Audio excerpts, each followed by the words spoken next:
ഞങ്ങൾ 3-4 ദിവസം താമസിച്ചെങ്ങി എത്തുകയുള്ളൂ സുനിതേ. 21 അമ്പലത്തിൽ പോവണ്ടേ? നീ പുറത്താവാൻ ഇനി ഒരാഴ്ച കൂടിയുണ്ടെന്ന് പറഞ്ഞതുകൊണ്ടാണ് നിനക്കും കൂടി ചേർത്ത് ഞാൻ ബസ്സിൽ സീറ്റ് ബുക്ക് ചെയ്തത്.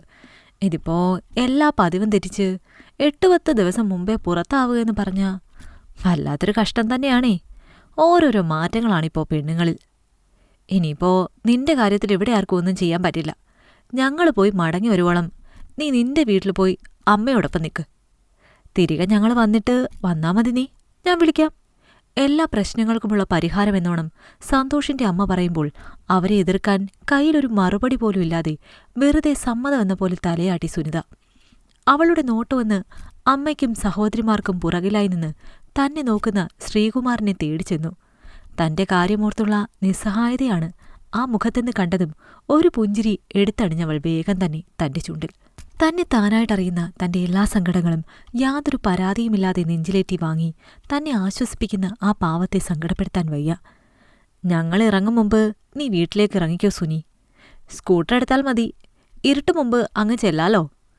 ശ്രീ, നീ സുനിലിനെ ഒന്ന് വിളിച്ച് കാര്യം പറഞ്ഞേക്ക്. പെട്ടെന്ന് യാത്രയിൽ നമുക്കൊപ്പം അല്ലാതെ ഇവള് ചെന്ന് കയറുമ്പോൾ ആദ്യമാവും അവിടെയുള്ളവർക്ക്.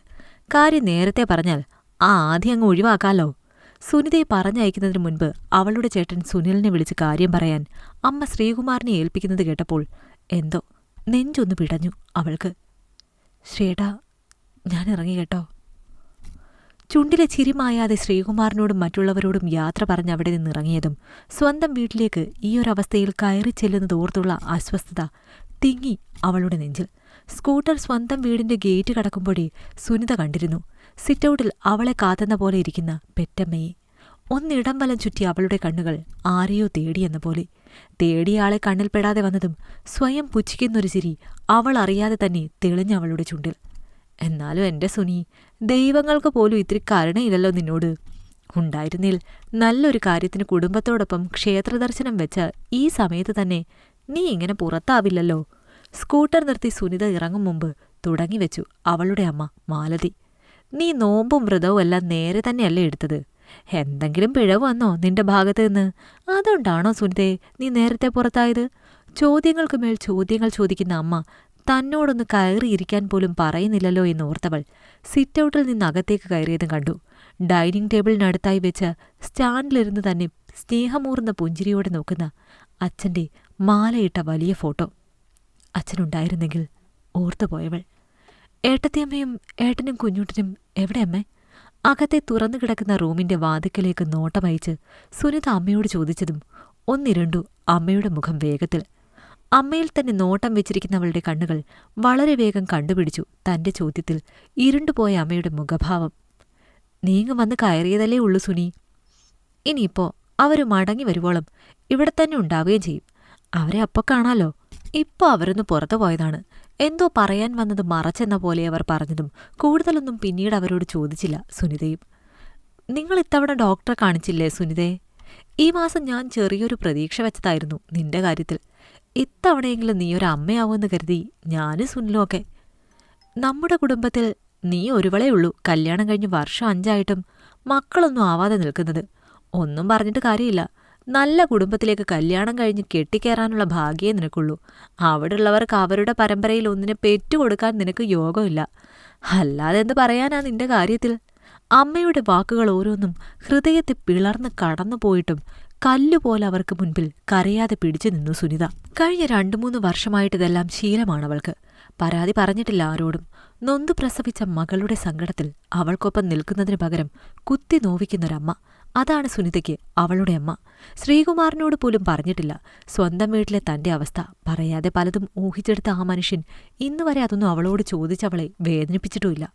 അമ്മേ, ഏട്ടനും ഏട്ടത്തിയും വരുന്നെന്ന് തോന്നുന്നു. പുറത്തൊരു വണ്ടിയുടെ ശബ്ദം.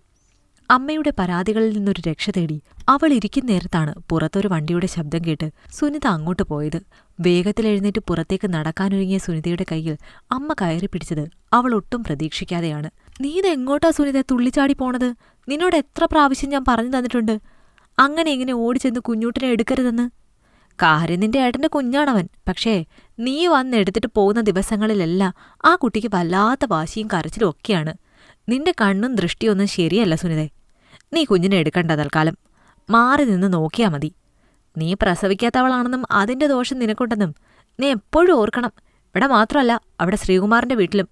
അവിടെ വേറെയും കുഞ്ഞുങ്ങളുള്ളതല്ലേ. അതിന്റെ ആവശ്യമില്ല സുനിതയുടെ അമ്മേ. അമ്മ പറഞ്ഞു നിർത്തിയതും വാതിക്കൽ നിന്നുറക്കെ ഉയർന്നത് ശ്രീകുമാറിന്റെ അമ്മയുടെ ശബ്ദമാണ്. അമ്മ മാത്രമല്ല, സുനിതയും ഞെട്ടി അവരെ ആ സമയം അവിടെ കണ്ടതും. താൻ സുനിതയെ പറഞ്ഞതെല്ലാം ശ്രീകുമാറും അവന്റെ അമ്മയും കേട്ടുവെന്നായതും വിളറി വെളുത്തു അവർ. നീ എന്താ മോളെ ഫോൺ എടുക്കാതെ വന്നത്? അത് തരാൻ വേണ്ടി വന്നതാ ഞങ്ങളിതുവഴി. അതേതായാലും നന്നായി. ഒരുപാട് സങ്കടങ്ങൾ ഉള്ളിൽ കൊണ്ടു നടക്കുന്ന സ്വന്തം മകളെ ആശ്വസിപ്പിക്കുന്നൊരു അമ്മയെ കാണാൻ പറ്റിയല്ലോ. അതുകൊണ്ട് കഷ്ടം. നിങ്ങളൊക്കെ അമ്മ എന്ന് പറയാൻ പറ്റുമോ?